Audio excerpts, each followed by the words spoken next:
Hi, welcome back to my channel. If you're new here, my name is McKaylee and I share holistic health and wellness tips and vlogs to help you live your most heart-centered life when it comes to wellness. Today we are going to feed my gluten-free sourdough starts, and I'm going to explain how to maintain your sourdough start and also my sourdough kitchen must-haves.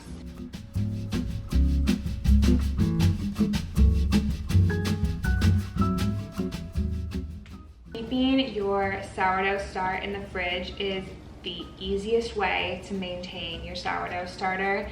When you keep it in the fridge, you don't have to worry about it needing as much food, so you can keep it in the fridge and then just take it out when you need to feed it or when you want to bake with it. I will take my sourdough start out of the fridge the day that I want to bake with it, and I will just take out the cold sourdough that I need for the recipe, discard the rest down to about 150-ish grams, and then I will refeed and I'll let the cold sourdough warm up, bubbles start to rise, and once it gets to that peak point and starts to fall, I will then put it back in the fridge and I will just leave it there for another week. These Weck It Jars are like the perfect size for your sourdough start, and it's really nice that they are flat all the way around. They don't have a lot of curves, so it makes it really easy to clean and also to stir and mix your sourdough start. I also love having these little rubber bands. You can use any rubber band, but it just it's a good reference point of where your sourdough is at before you feed it. So now that we have the cold sourdough out of the fridge, I've got another jar here that I will use to put the excess discard sourdough in. And then I also have a stirring stick right here. I love this stirring stick. I will link it below from Amazon.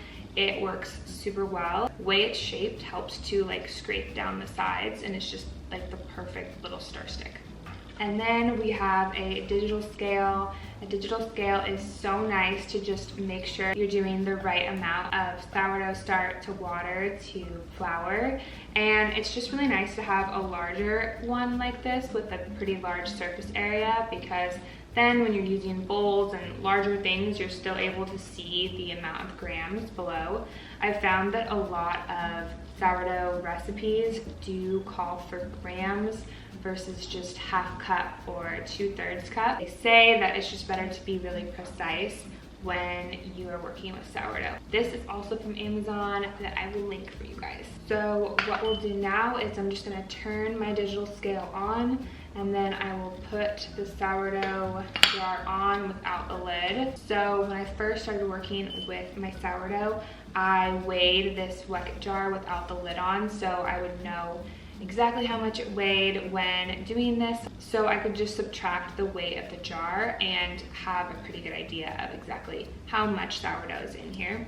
So this jar weighs about 400 grams, and right now this says 752. What I like to do is keep my sourdough start at about 130 grams, and then I will add 130 grams water and 130 grams flour. I'm going to stir and then discard the sourdough so I can get down to about 130 grams-ish of the starter.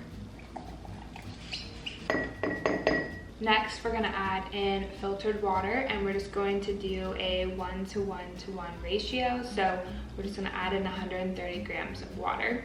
Then we're gonna use this stir stick, and we are going to mix this up, kind of get down all the sourdough start that's on the sides. And now we are going to add in flour. I use brown rice flour in my sourdough start. You can use buckwheat, you can use oat.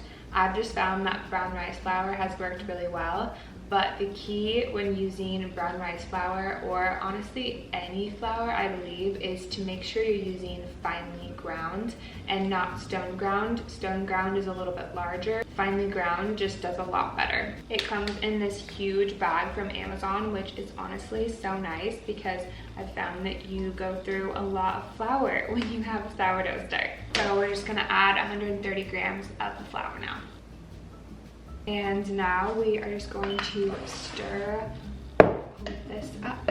When you're stirring, you really want to get in there and stir it up and make a lot of movement with it, really scrape down the sides, because you are creating like air pockets and air bubbles when you're doing this, which really helps the sourdough thrive. Then I will just put the lid on, and I'm going to adjust my rubber band so that it's at the top of start, and so we'll be able to see how much it grows while it warms up. And there you have it. This is my fed sourdough, and now I'm going to put this in my oven, but not with the oven on. I'm going to put it in my oven with the oven light on. And by keeping it in the oven with the oven light on, it kind of creates like this little cozy, warm home environment for the sourdough start that you can kind of control the temperature a little bit more. I've just found that my kitchen is a little too cold, and by keeping this in the oven, it's just a lot happier and bubbles up a lot quicker.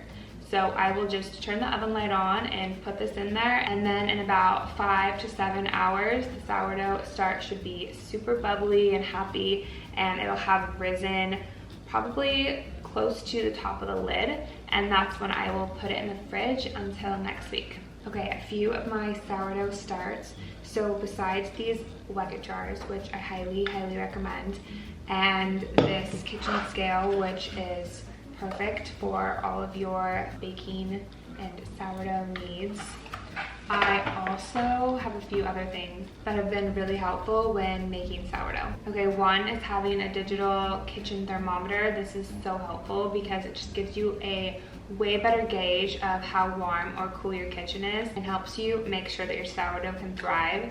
It's best to have your sourdough somewhere between 70 to 78 degrees.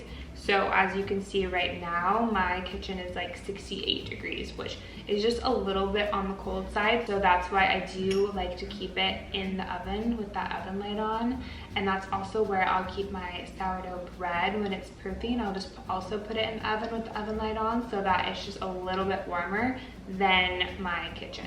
But that's why having one of these room thermometers is just so nice, because you can just really know what temperature you're at. Another thing I love, and I didn't have for a while, but I actually got as a gift from my sister-in-law, this amazing bread cutting knife.